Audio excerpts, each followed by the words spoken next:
ঠাকুরগাঁয়ের উত্তর বটিনা গ্রামে সবুজ মাল্টা, চায়না ও দার্জিলিং জাতের কমলার বাগান করে তাক লাগিয়ে দিয়েছেন জয়নাল আবেদিন। ৬ বছর আগে চাকরি থেকে অবসরের পর তিনি এ বাগান গড়ে তোলেন। প্রথমে ১ বিঘা জমি দিয়ে চাষ শুরু হলেও বর্তমানে ৬ বিঘা জমি জুড়ে রয়েছে এ কমলার বাগান।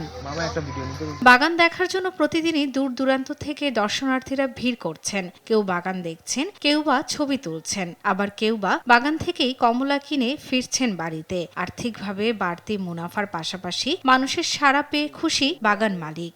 বাগানটাকে ৬ বিঘা উন্নীত করি। আমার এখানে প্রতিদিন প্রচুর দর্শক আসে। চাইনিজ কমলাটা ২৫০ টাকায় বিক্রি করি এবং মালটা আমি ২০০ টাকা দরে বিক্রি করি। এই বাগান দেখে অনেকেই কমলা বাগান করার আগ্রহ দেখাচ্ছেন। এতে বেড়েছে কর্মসংস্থানও। এর মতো মাটিতে এত সুন্দর কমলা, এত সুন্দর মালটা উৎপাদন করা যায় তা মানে দেখা উপভোগ করার মতো আর কি। আমার বান্ধবী আসছে, আমার বোনেরা আসছে, সবাই মিলে আসলাম, দেখে অনেক ভালো লাগলো। কমলা মানে আর কি বিদেশ থেকে এখানে আনায়, কিন্তু এখন এখানে আসি দেখতেছি যে গাছেই কমলা ঝুলতেছে। আমরা ৩০ জন মানুষ কাজ করে থাকি। এই কাজ করাতে আমাদের অনেক সুবিধা হয়েছে। গ্রামের জমি সমতল এবং উর্বর হওয়ায় গেল বছরের চেয়ে এবছর ফলন ও লাভ দুটোই ভালো বলে আশা কৃষি কর্মকর্তার। বাগানগুলো কিন্তু আমরাই প্রথমে সৃষ্টি করে দিছি।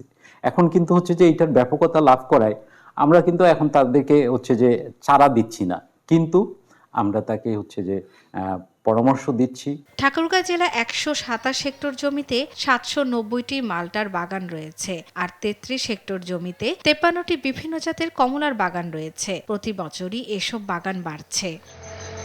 শর্মিলা কেয়া, নিউজ ডেস্ক, দেশ টিভি।